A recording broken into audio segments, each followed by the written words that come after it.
Buen día para todos. Nosotros somos estudiantes de Contaduría Pública de la Corporación Universitaria Minuto de Dios. Nuestro grupo de diplomado está conformado por Jennifer Paola Bravo Toro, Angélica María Moscoso y quien les habla, Sergio David Camacho, del grupo 15.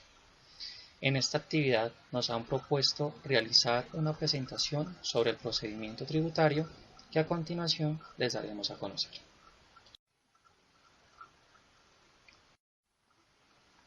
Dando inicio a la exposición, hablaremos del tema de los aspectos generales del procedimiento tributario y obligaciones tributarias. ¿De qué se trata el tema? Prácticamente el procedimiento tributario representa las actuaciones que el contribuyente, podemos decir, el responsable o declarante, realiza para poder cumplir una obligación tributaria. ¿Qué significa esto? De acuerdo a la gráfica, debe existir una relación de acuerdo al contribuyente y a la administración tributaria. Estos están cobijados y contemplados y reglamentados dentro del estatuto tributario, donde se plasman los procesos a seguir por parte de la persona natural o jurídica, teniendo en cuenta todo lo relacionado con los derechos y obligaciones fiscales, tanto al contribuyente como a la administración tributaria. Es ahí, en esta gráfica o diapositiva, donde se presenta una necesidad del Estado, es decir, es donde interviene la entidad quien nos vigila, controla, supervisa y sanciona, que es la DIAN. Esa administración de impuestos recepciona y recauda todos los impuestos, tanto de las personas naturales como de las personas jurídicas. Esto a su vez también controla, determina y administra los impuestos para la fiscalización, liquidación, cobro y devolución de acuerdo al cumplimiento de las obligaciones tributarias establecidas en el Estatuto Tributario.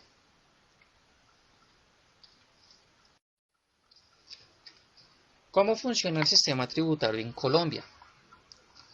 Prácticamente el sistema tributario en Colombia se divide en impuestos nacionales, departamentales y municipales. Estos impuestos están divididos tanto en impuestos directos como indirectos.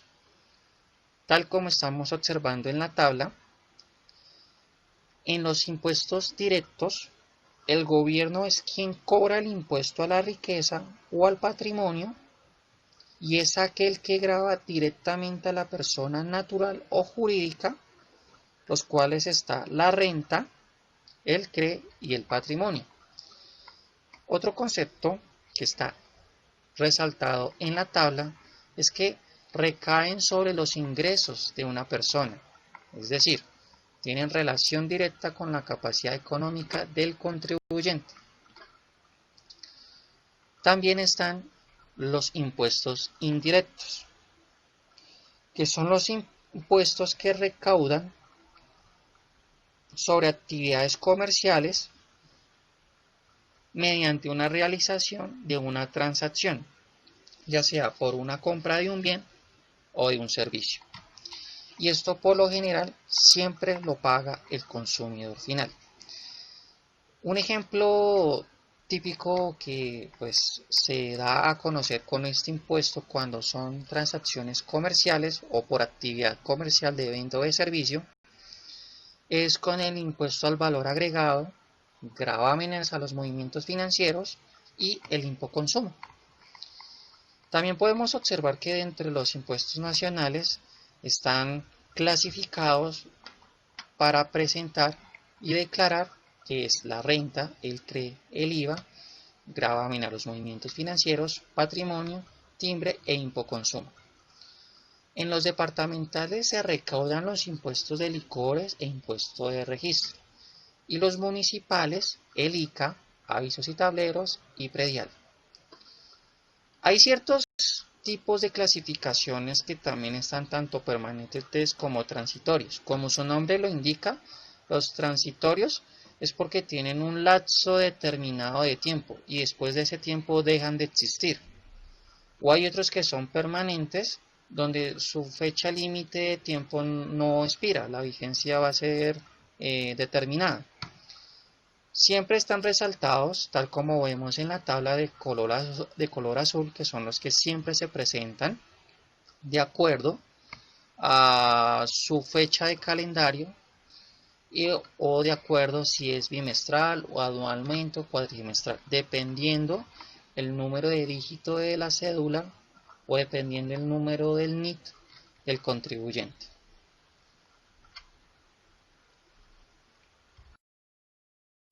Dentro del sistema tributario, tal como se explicó en la anterior diapositiva, están clasificados estos impuestos mediante una necesidad por medio de una explotación de bienes propios. Estos bienes propios siempre son resaltados por parte del contribuyente, ya que dependiendo el auge de sus ingresos, obviamente tiene que proceder a declarar al cobro de los tributos. Estos impuestos, tal como se ha venido resaltando en la anterior tabla, el impuesto nacional está clasificado por el IVA, el impuesto de renta, el impuesto de timbres nacional y contribuciones especiales. Los municipales, sabemos que es el ICA, el predial, también existe el impuesto a vehículos, a la gasolina, a la delineación urbana y juegos de azar y espectáculos. Estos impuestos en especial tienen un propósito, que son para recaudos, para tipos de... o sea, muchos de estos impuestos van directamente a la proyección social o necesidades que necesita el mismo territorio.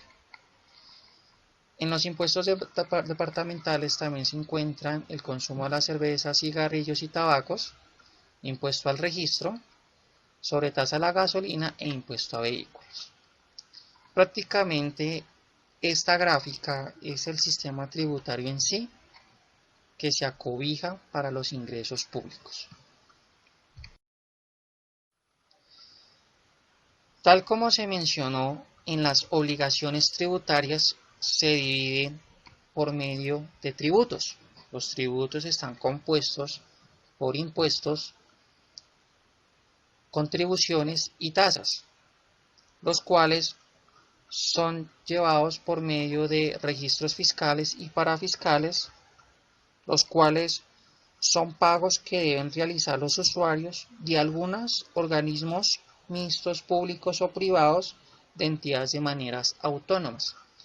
Tal como se acaba de mencionar, pueden ser públicos y privados que van estos recaudos de impuestos. Abajo se da a conocer que también pueden ser nacionales y locales, departamentales y municipales. Dentro de los ejemplos que mostramos de los tributos, que comúnmente siempre son los que se declaran tanto por parte de una persona natural y jurídica, en los impuestos se debe presentar el impuesto de renta y complementarios, el impuesto de timbre nacional, el impuesto de industria, comercio y avisos. En las contribuciones, la contribución por valorización, que es por ejemplo, las construcciones de obras públicas y zonas benéficas, las contribuciones, puede ser las superbancarias, supersociedades, las contribuciones parafiscales, en este caso cafeteros, tabaqueros, y en este caso una cuota de fomento, el sector panelero o el sector algodonero.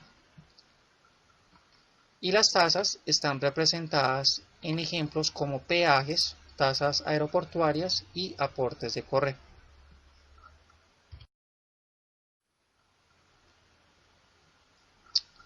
¿Quién es el obligado a cumplir con las obligaciones tributarias?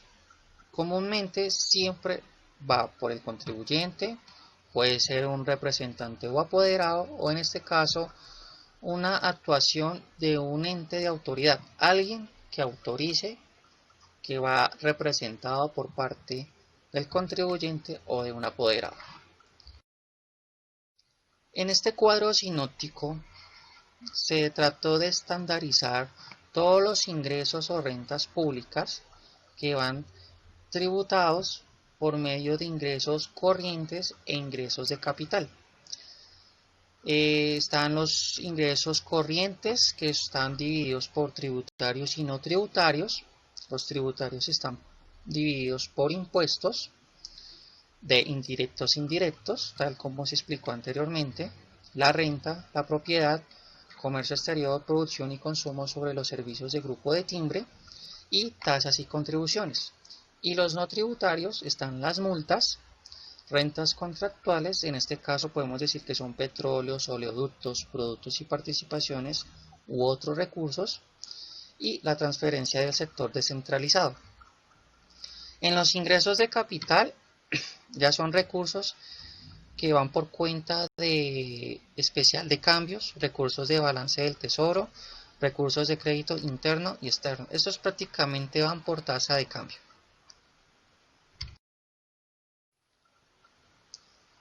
Las obligaciones tributarias por lo general siempre están sujetos a un sujeto activo o a un sujeto pasivo, acreedor o deudor, pero por lo general siempre existe la misma relación.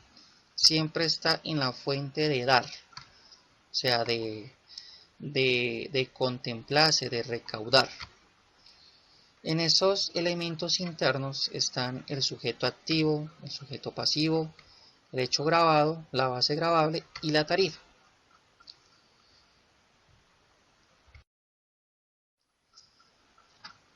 Tal como se mencionó anteriormente, están cobijados entre la nación y el Congreso.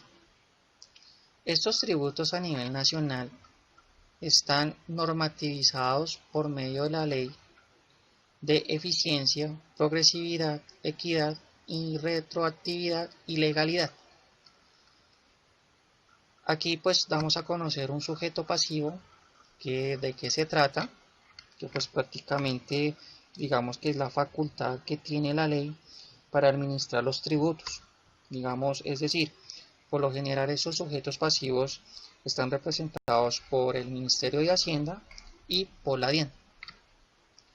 Y los responsables quienes presentan estos tributos son las personas que sin tener carácter de contribuyente deben cumplir con las obligaciones a disposición de la ley. Las obligaciones tributarias están determinadas por el Congreso mediante asambleas departamentales, consejos distritales y municipales, donde se establecen los tributos a nivel regional. Tanto sujetos activos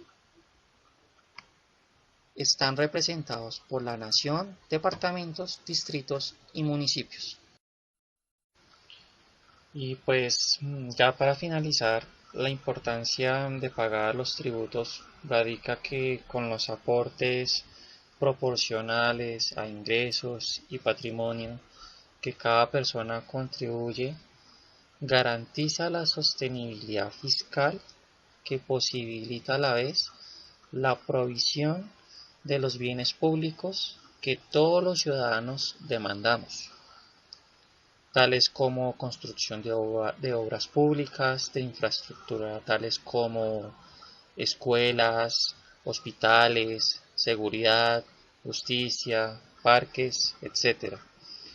Es importante tener en cuenta que todos esos ingresos van al país, tienen un fundamento de Estado y de programas sociales. A continuación, pues daré paso a las compañeras para proseguir con la sustentación. Muchas gracias.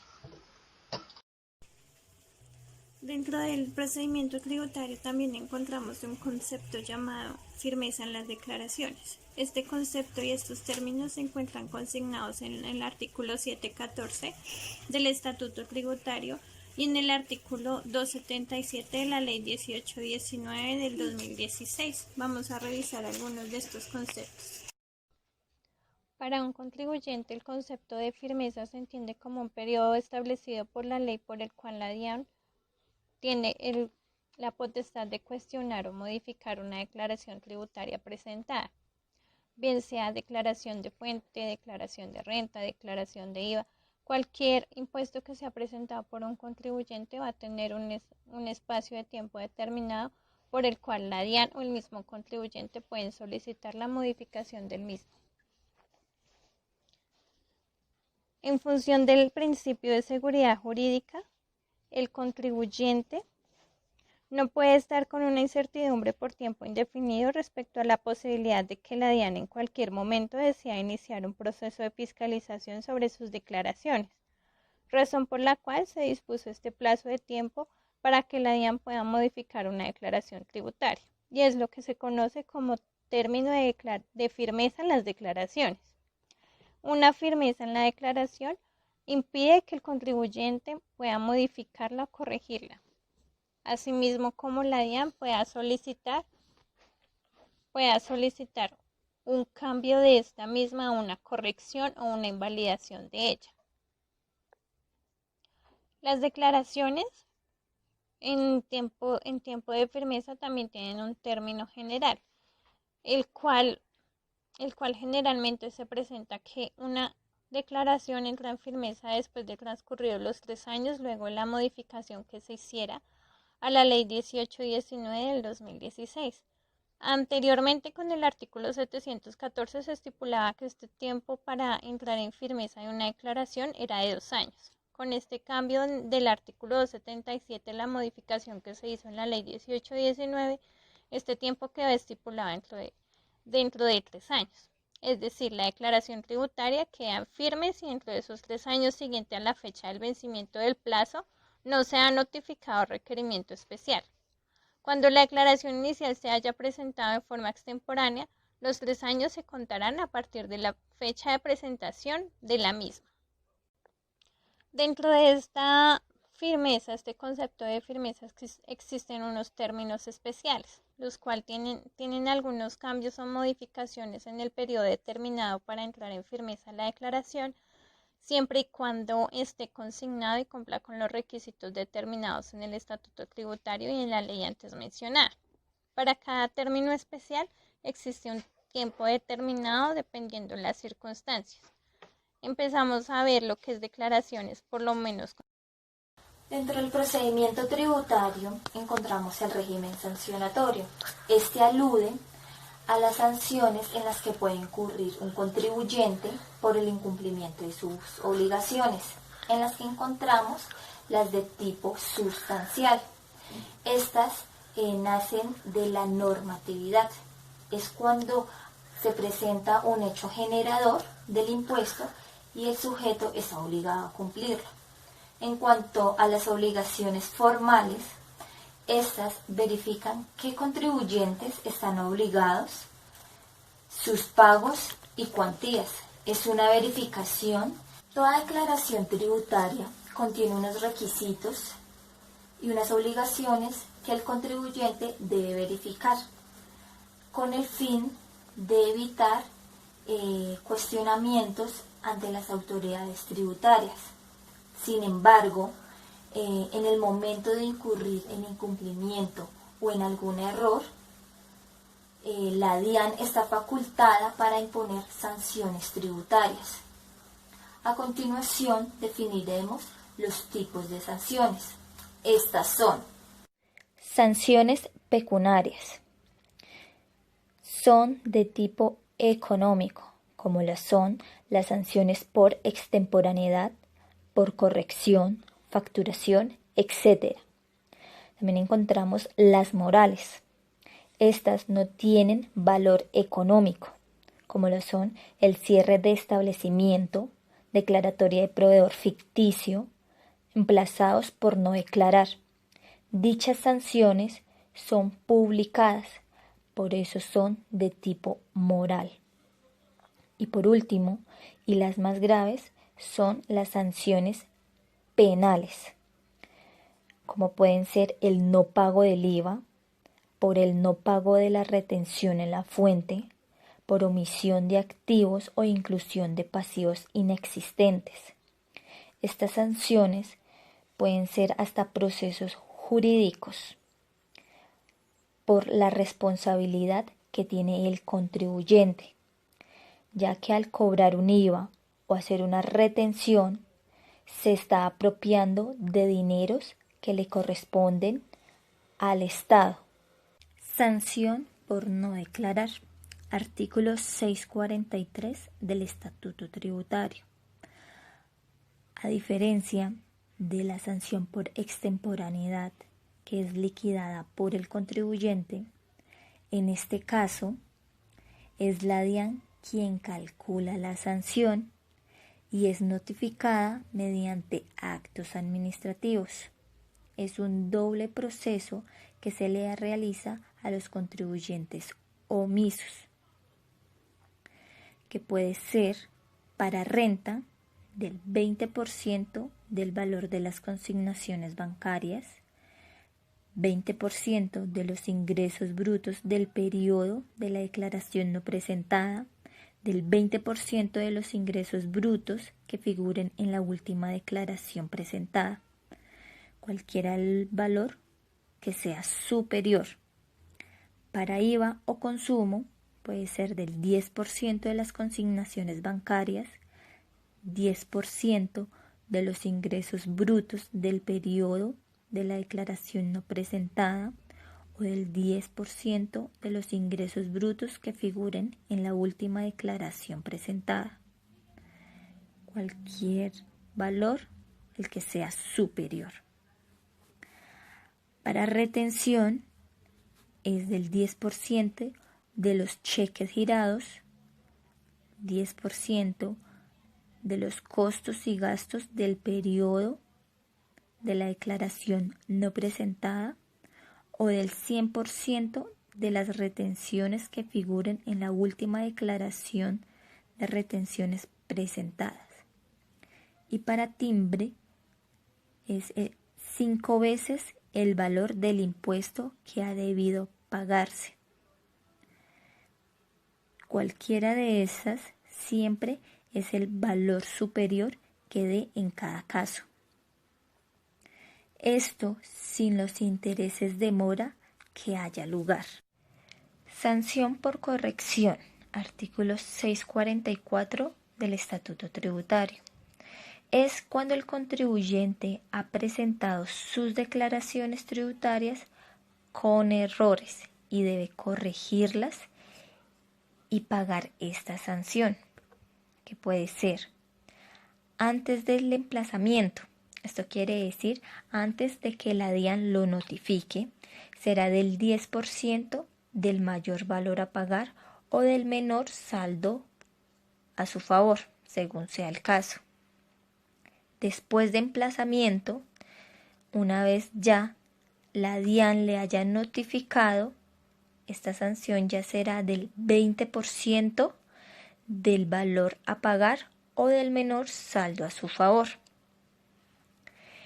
Entre los errores más comunes que pueden entrar en este tipo de sanción son por omisión de ingresos, por incluir o acogerse a beneficios tributarios que no tiene derecho o que no cumple con los requisitos, o incluir costos y gastos falsos, entre otros.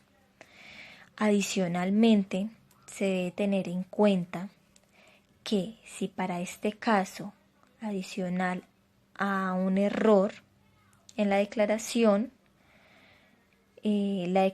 inicial fue presentada de manera extemporánea, a estos valores que mencionamos anteriormente, el 10 y el 20%, se le sumará un 5% del mayor valor a pagar o del menor saldo a su favor por cada mes o fracción del mes.